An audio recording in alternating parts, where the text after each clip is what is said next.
Let me show you a fascinating interview with Bibi Netanyahu when he was 28 years ago. This is in the year 1978. The way we know the 4 points we're going to watch are absolutely true is because they still prevail today. That's what truth is. Here, let's watch this together. Let me quote you what the PLO Information Office said in a Dutch paper in 1977, in May 5th. 77? May 5th, 1977, yes. The statement was very simple. Our objective remains the destruction of the Zionist state of Israel. So let's keep in mind that what we're talking about here is not the attempt to build a state, but to destroy one. His first very powerful point, simple, succinct, is that the PLO, the Palestinian Authority, whoever it may be, the Palestinians do not have an interest in building a state. They have an interest in destroying one, and that is Israel.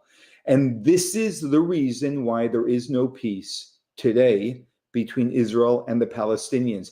What's written in their charter is the destruction of the state of Israel. Oh, the PA took it out of their charter during peace, during peace efforts. Which led nowhere as well, because this remains in the charter that lives in their heart. Here's the second point that he makes. Palestinians have a right to a separate state. Now, no one is denying that there are Palestinian Arabs. There's a very distinguished Palestinian Arab sitting right next to me. But the Palestinians themselves, in the Palestinian National Covenant, the very first article, say that the people of Palestine, quote, are part of the Arab nation. Well, let's look at the Arab nation. It has 21 states, an area roughly the size of the United States, and 1/6 of the entire world's wealth. Now add to that the fact that there already exists a Palestinian state, and that is Jordan, 60% of whose population is Palestinian. I think it's quite interesting that Yasser Arafat and King Hussein, who are bitter enemies, agree on one thing, that Jordan is a Palestinian state. So what we're talking about is a demand for a 22nd Arab state and a second Palestinian state. He spells it out very clearly. Until Arafat was thrown out of Jordan. Why was Arafat thrown out of Jordan? He was embraced and brought into Jordan because Jordan is the Palestinian state. And in 1978, everyone knew this. He was thrown out because he was trying to throw over King Hussein, which is why they were bitter enemies. He ended up in Lebanon, doing the exact same thing, which is why Lebanon today is a hotbed for Hezbollah terrorists. They ruined Jordan. They ruined Jordan, and then they went and they ruined Lebanon. This is what they do with every country that they have. But everyone agreed that Jordan is the Palestinian state until we started to invent something else, and people started buying into the propaganda that the West Bank must be the Palestinian state. Are you buying into that propaganda?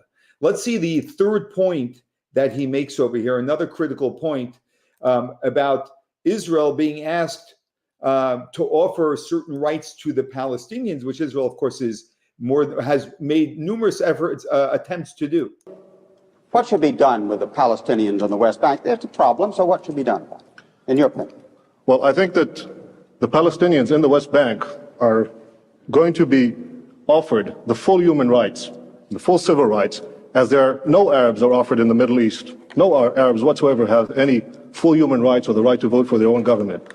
Those Arabs who lived in Israel in the pre-67 boundaries are the only Arabs in the Middle East who offer that right, and I'm all in favor of having the same Arabs living in the West Bank and the Gaza Strip being offered such a right in the final peace agreement. And so there he expresses very simply, Israel actually, since 1978 until today, has made numerous attempts to extend rights to the Palestinians that are not available anywhere in the Middle East, because we believe in people living with human rights, which is not extended anywhere in the Middle East. And they denied it every time. Can you wonder why would they have denied it every time? You should know the answer if you were listening carefully, and that's because they have no genuine desire to build a state. They only have a genuine desire to destroy one. And here is the very last point that he makes. Have peace in the Middle East. Very briefly, please. Yes, I sincerely hope so. Look, I'm 28 years old. I've had to defend my country in 2 wars and in many battles. Nobody wants peace more than Israel.